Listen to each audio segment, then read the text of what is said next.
Welcome.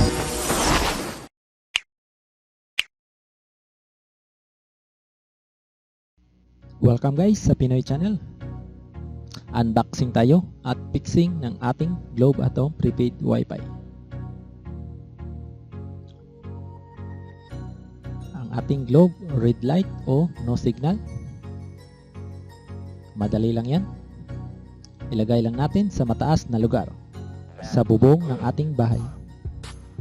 Unboxing muna tayo. Yan. Una nating makita ay ang kanyang Globe at Home Wi-Fi.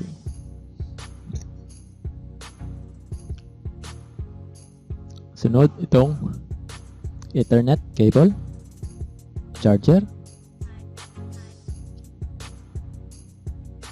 Yan, at ang kanyang mga quick guide, manual.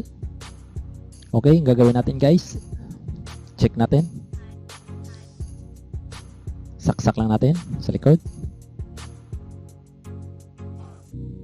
Ayan, umiilaw na.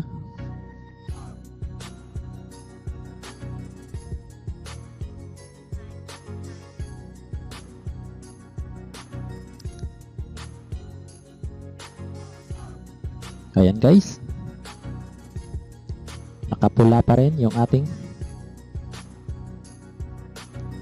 Globe Atom, parang walang signal, hindi makasagap.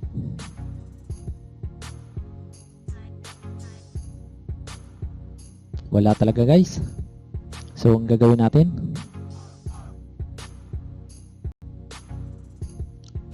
ayan, bili lang tayo ng Ethernet cable na mahaba na 10 meters or 7 or 12 na gusto nyong bilhin. Ito, open ko lang yung nabili ko kanina. Ito guys ay 10 meters. Para may connect natin yung ating Globe at Home sa taas ng ating bahay. Ito guys, nailipat ko na at nakalagay na sa bubong ng bahay.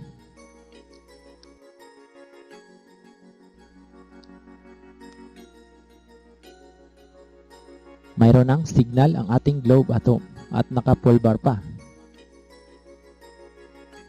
Ayan. Ang susunod natin gagawin ay ang pag-test ng internet speed ng ating Globe Atom. Lipat lang tayo sa baba. Ayan. Ito yung kanyang Ethernet cable na mahaba at ang kanyang power cord. 12 volts na power cord. Ayan. Ito ay papunta sa ating computer. At ang gagawin natin, i-connect lang natin or i-plug ang ating Ethernet cable sa ating Ethernet port. Okay, naisaksak na ng maayos.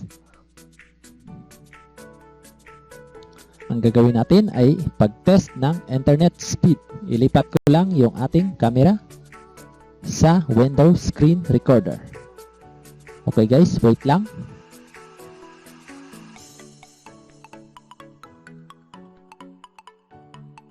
Okay guys, ito na tayo. Mag-test na tayo sa internet speed test. Itong test na ito guys, wala pang antenna ang ating Globe Atom prepaid Wi-Fi.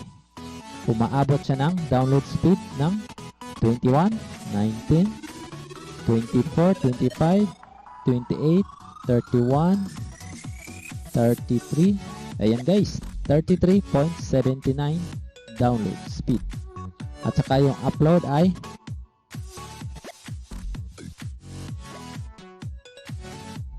1.3. 1.4 ang kanyang upload speed. Ayan guys, kung mayroon kayong tanong, mag-comment lang sa ilalim ng ating video. Subscribe lang guys. Maraming salamat.